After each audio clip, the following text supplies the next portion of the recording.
कैसे हो आप सब। तो आज आप देख रहे हैं अपना फेवरेट यूट्यूब चैनल फिजिक्स गुरु।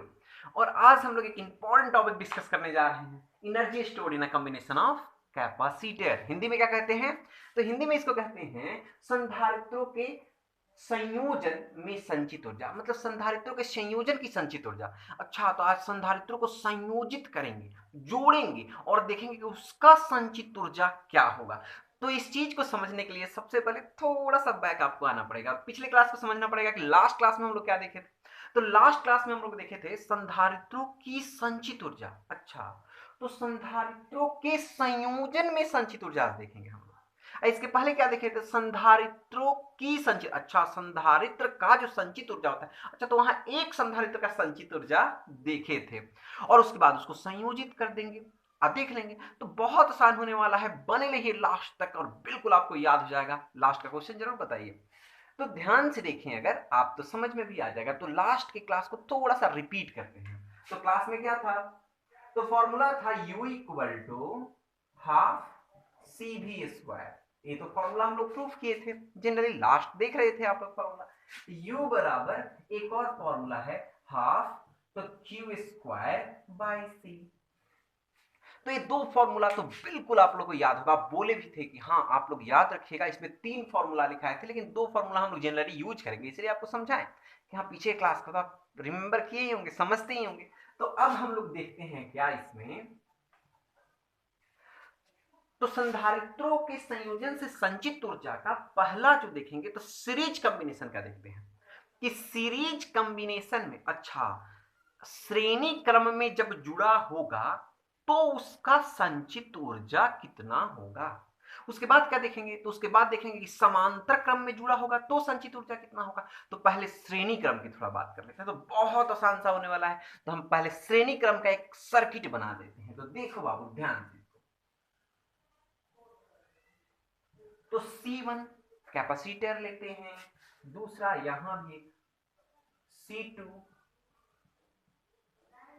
C3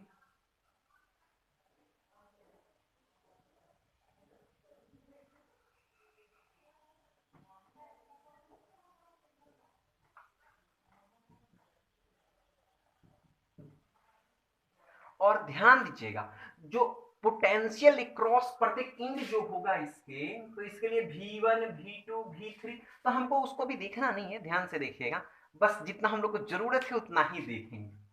तो अगर अब तो ये हम बना दिए, तो इसमें संचित ऊर्जा कितना होगा इस कॉम्बिनेशन में। तो सबसे पहले इसके C कितना होगा ये तो जाने। तो क्या किए हम लोग? तो संयोजित किए हैं C1 C2 C3, किसमें संयोजित किए? तो श्रेणी क्रम में संयोजित कर दिए, ठीक है। तो इसका पहले फॉर्मूला देखना पड़ेगा, उसके बाद ना ऊर्जा की बात करेंगे। पहले ये तो देखिए कितना है, उसके बाद ऊर्जा की बात करेंगे। तो देखिएगा डेरिवेशन ऐसे आसान हो जाता है अगर आप कंसेप्ट समझ रहे हैं। तो सीरीज कॉम्बिनेशन में सबसे पहले फॉर्मूला देखेंगे कि सीरीज कॉम्बिनेशन का फॉर्मूला क्या होता है। तो फॉर्मूला इसका होता है 1/c equal to 1/c1 plus 1/c2 plus 1/c3। अगर n तक होता तो n तक लिखते, नहीं है n तक तो क्यों लिखते हैं, ठीक है। अब उसके बाद हम लोग क्या देखेंगे? तो जैसे C1 C2 C3 लिख दिए, अब उसके नीचे में एक और चीज है, ध्यान से देखिएगा। तो इसको इक्वेशन 1 ले लेते हैं। ध्यान से देखना कितना आसान होने वाला है। इसका कैसे हिंदी लिखा जाएगा ये भी आपको बता देंगे, ऊपर में 2 लाइन लिखना रहता है ना हिंदी में थ्योरी, उसको भी बता देंगे। पहले थ्योरी छोड़कर पहले इसको देखो समझो। तो क्या है दूसरा फॉर्मूला? तो अभी आपको एक फॉर्मूला बताया बट्टा में, बाई वाला कौन है फॉर्मूला सी के लिए, तो अभी बताएं। तो ऊर्जा के लिए फॉर एनर्जी, अच्छा फॉर एनर्जी, तो एनर्जी के लिए क्या होता है फॉर्मूला? तो U बराबर हाफ क्यू स्क्वायर बाई सी। अच्छा, तो बहुत आसान सा फॉर्मूला है जो हम लोग ऑलरेडी देख चुके हैं। अच्छा, तो U बराबर क्या लिख सकते हो? तो हाफ, यहाँ पर एक और चीजें लिख सकते हैं, हाफ की जगह पर यहाँ पर क्यू स्क्वायर तो लिख सकते हैं और यहाँ पर 1/c लिख सकते हैं। यहां तक में आप लोगों को कोई दिक्कत नहीं होना चाहिए, बिल्कुल सिंपल सी बात है, इसमें तो कुछ है ही नहीं। अब U बराबर तो क्यू स्क्वायर बाई 2 और C के जगह पर कितना होने वाला है, अगर इसको इक्वेशन 2 भी ले लें तो इक्वेशन 2 में इक्वेशन 1 को रख लेंगे, तो इक्वेशन 2 में इक्वेशन 1 को रखेंगे तो देखेंगे 1/C1 1/C2 1/C3। यहां तक तो किसी को डाउट नहीं होना चाहिए। अगर यहां तक कोई डाउट नहीं है तो अब एक लाइन और हम लोग देख लेते हैं। तो u बराबर क्या हो जाएगा, तो मल्टीप्लाई हो जाएगा, तो मल्टीप्लाई हो जाएगा तो half Q square by C1 half Q square by C2 और यहां हो जाएगा half Q square by C3। तो यहां तक तो किसी को डाउट नहीं होगा, सिंपल सी बातें हो रही हैं। क्यू स्क्वायर तो तीनों में मल्टीप्लाई होगा ना, तो मल्टीप्लाई कर दिए। अब जैसे ही मल्टीप्लाई कर दिए तो u बराबर, तो आप देखो ध्यान से देखो फॉर्मूला हाफ, तो हाफ होता है क्यू स्क्वायर बाई सी। अच्छा, तो क्यू स्क्वायर बाई C1 हो रहा है, इसका मतलब कि इसमें जो ऊर्जा स्टोर्ड है उसका फॉर्मूला है a half Q square by C1। अच्छा, U2 जो इसमें स्टोर्ड होगा उसको U2 कहेंगे क्योंकि half Q square by C2। अच्छा, तो इसमें ऊर्जा जो संचित है कैपेसिटर 1 में जो संचित है उसको U1, तो यहां पर लिखेंगे U बराबर U1 प्लस क्या हो जाएगा U2, उसके बाद क्या होने वाला है तो U3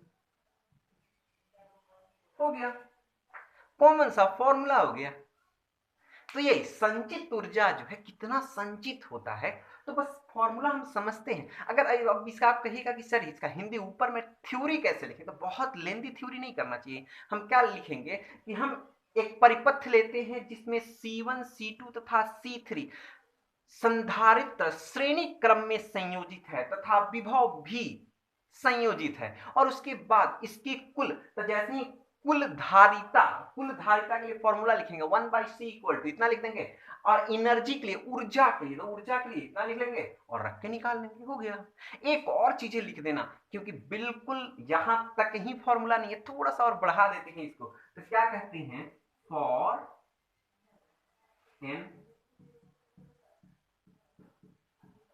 capacitor, for N capacitor. अच्छा, तो एक यहां तीन नहीं, अब एन के लिए देख रहे हैं, तो एन के लिए देखेंगे तो क्या हो जाएगा u बराबर u1 u2 dot dot un।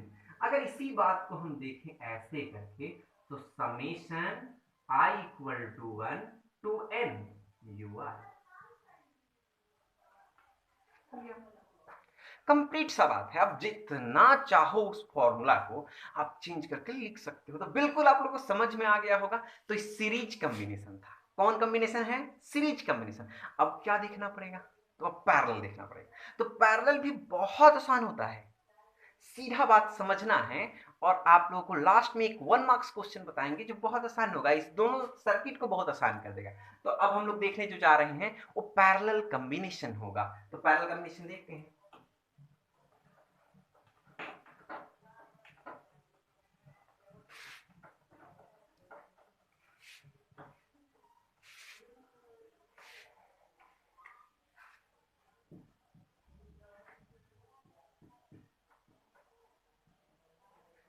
तो पैरेलल कॉम्बिनेशन, तो पैरेलल कॉम्बिनेशन क्या है, पैरेलल कॉम्बिनेशन में होता आखिर क्या है। तो जैसे ही पैरेलल कॉम्बिनेशन, पहले तो फोटो बना लें उसके बाद तो कुछ करें। अब देखो एक बात और ध्यान रखना, जब भी हम डिराइव करते हैं डेरिवेशन करते हैं तो ऐसा नहीं कि उसका लिंक इससे ना हो। अगर बिल्कुल अलग अलग डिराइव करोगे तो 12th में बहुत सारे डेरिवेशन हैं, बहुत, तो इसका मतलब आप कंफ्यूज होंगे। अरे समझना, मतलब बुक याद नहीं करना है। अब आप बुक ले लिए उसको रट रहे तो वो वाला मेथड सही नहीं है, आप पूरा कंप्लीट नहीं कर पाओगे। आपको ना ब्रेन से समझना पड़ेगा, अच्छा इसको कैसे बनाएंगे, अरे तो पूरा पढ़ लिया कुछ समझ में ही नहीं आया, वो वाला बात नहीं। तो देखते हैं कि पैरेलल कॉम्बिनेशंस को कैसे सॉल्व करते हैं, आसान होगा ये भी।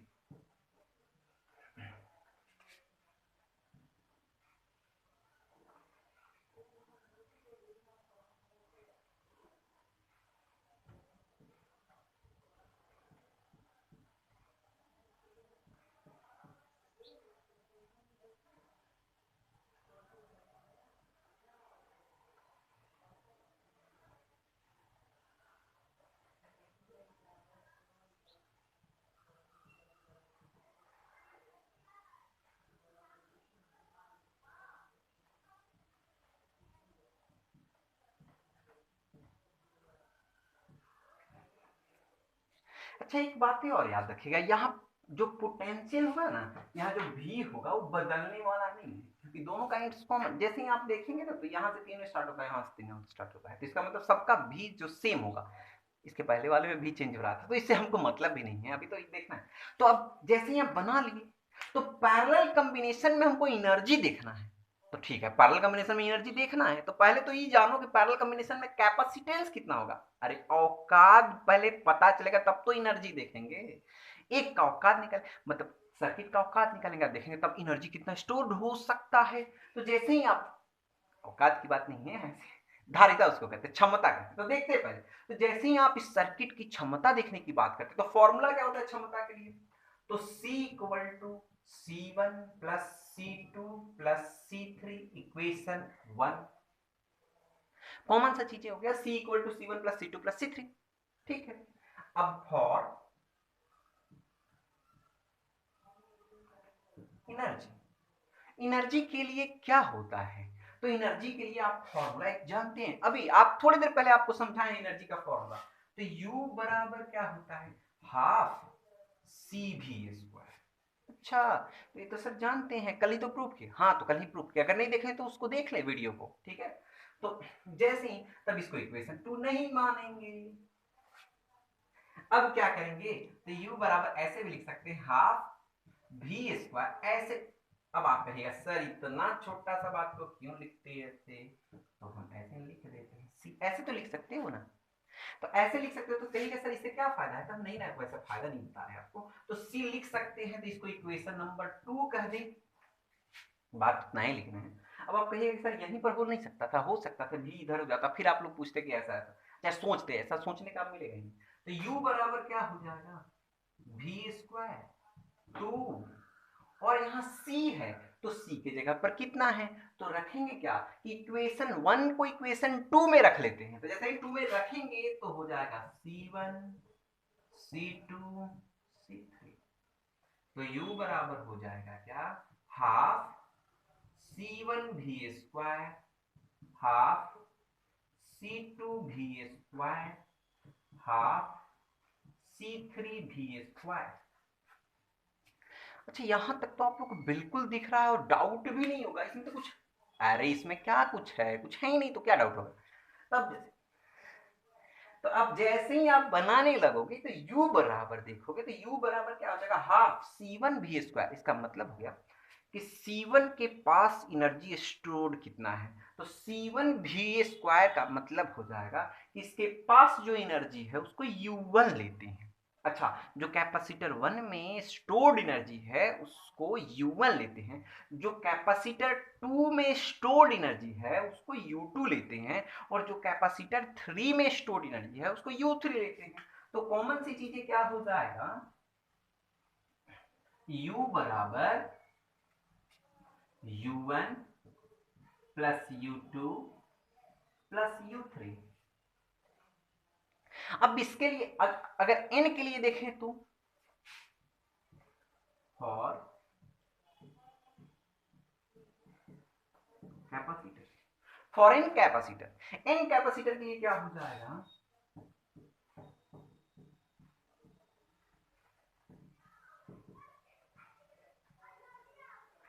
इतना लिख सकते हैं। अब इसके बाद क्या लिख सकते हैं आप?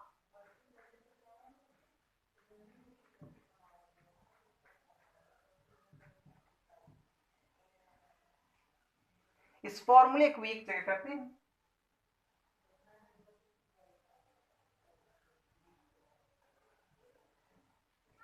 हो गया। एक बात आप पूछने का चाहते होंगे जरूर, दिमाग में तो आपके जरूर चल रहा था कि सर इस फॉर्मूला में और उस फॉर्मूला में क्या डिफरेंस रहा? इस फॉर्मूला में जो आप लिखे इसमें और इसके पिछले वाले फॉर्मूला में क्या डिफरेंस रहा? तो कोई डिफरेंस नहीं है। तो आप कहेंगे सर तो फिर बना क्यों? तो हम आपको बता रहे हैं, वो बात समझने का प्रयास कीजिए। इस पूरे सर्किट में, इस पूरे सर्किट में, इसके पिछले वाले सर्किट में और इस सर्किट में अगर कैपेसिटर की बात की जाए, तो हम जब स्टोर्ड एनर्जी देखेंगे, तो जितना कैपेसिटर होगा उसके पास कुछ स्टोर्ड एनर्जी होगा। तो जब टोटल की बात करेंगे तो सबका ऐड हो जाएगा। अगर एनर्जी की बात करें, टोटल एनर्जी की बात करें, तो सीरीज लें या पैरेलल लें, वो सीरीज लें या पैरेलल लें, उसकी धारिता बदल सकती है, उसके कैपेसिटेंस बदल सकते हैं, लेकिन एनर्जी में कोई चेंज नहीं होगा। मतलब उसका भी एनर्जी का फॉर्मूला था U equal to U1 plus U2 plus U3, और इसका भी फॉर्मूला है U equal to U1 plus U2 plus U3 ही। इस दोनों के फॉर्मूले में कोई चेंज नहीं है, आप बिल्कुल सिमिलर फॉर्मूला लिख सकते हैं। तो अब हम क्वेश्चन पर डिस्कस करते हैं, और क्वेश्चन पर डिस्कस करने के बाद आप लोगों को एक क्वेश्चन देंगे जिसको आप लोगों को आंसर करना है। तो ये बातें तो कॉमन सी चीजें हैं, आप लोग जानते हैं। एक क्वेश्चन डिस्कस करते हैं, हम लोग इसी पर डिस्कस करेंगे।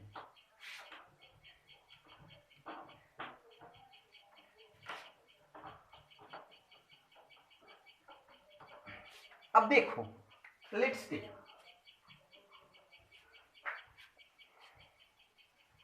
हम यहां क्या करते हैं कि 20 वोल्ट का एक बैटरी लेते हैं। कितना वोल्ट का? 20 वोल्ट का एक बैटरी लेते हैं। ऊपर में कैपेसिटर जो है इसको हम ले लेते हैं 2 पिको फैराड, यहां पर ले लेते हैं 3 पिको फैराड, और यहां पर ले लेते हैं 5 पिको फैराड। अब कहता है कि स्टोर्ड एनर्जी इसका फाइंड कीजिए। तो स्टोर्ड एनर्जी अगर इसका फाइंड आपको करना है तो सबसे पहले आपको फॉर्मूला देखना पड़ेगा। तो फॉर्मूला देखना पड़ेगा, इसको भी हटा देते हैं। तो जैसे ही इसका फॉर्मूला देखेगा तो स्टोर्ड एनर्जी के लिए तो क्या हो जाएगा, U बराबर U1 प्लस U2 अब प्लस U3 हो जाएगा। अब आप U1 चाहे तो आप इंडिविजुअल करके निकाल सकते हैं कि हाँ U1 के लिए कितना होगा, U2 के लिए कितना होगा। नहीं तो एक और फॉर्मूला, इसी डेरिवेशन को थोड़ा सा, इसे थोड़ा लेंदी बना रहे हैं हम खुद, लेकिन आप इसको बना सकते हैं, बस हम समझाने के लिए आपको समझा रहे हैं कि ऐसे बना सकते हैं। तो U बराबर एक फॉर्मूला क्या होता है, हाफ C1 भी स्क्वायर हाफ C2 भी स्क्वायर हाफ C3 भी स्क्वायर। अच्छा, तो यही बात अब हम U बराबर जब रखेंगे तो हाफ C1 की जगह पर कितना हो जाएगा, 2। तो ध्यान से देखिएगा, पिको के लिए क्या हो जाएगा, तो 10 टू द पावर माइनस 12, और यहां क्या हो जाएगा, तो V के स्क्वायर की जगह पर कितना होता है, V की जगह पर है ना 20 इंटू 20। ये फर्स्ट का। सेकेंड के लिए क्या हो जाएगा, तो हाफ C2, ध्यान से देखना C2, तो जैसे ही C2 आप देखिएगा तो C2 के लिए क्या हो जाएगा, तो C2 कितना है 3। अब पिको का मतलब है 10 टू द पावर माइनस 12।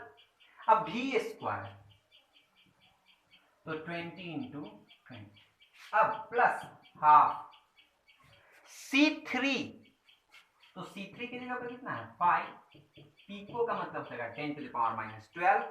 अब V स्क्वायर 20 इंटू 20। अब आप कहिएगा कि सर ये तो बनने से रहा, नहीं तो हम तो इसको बनाएंगे नहीं, आप लोग को बस कैलकुलेट करके इसको भेज देना होगा कि हाँ इसका आंसर कितना होगा। ठीक है, तो बस सिंपल सा चीजें हैं, जो भी पहले भेजेगा वो विनर होगा।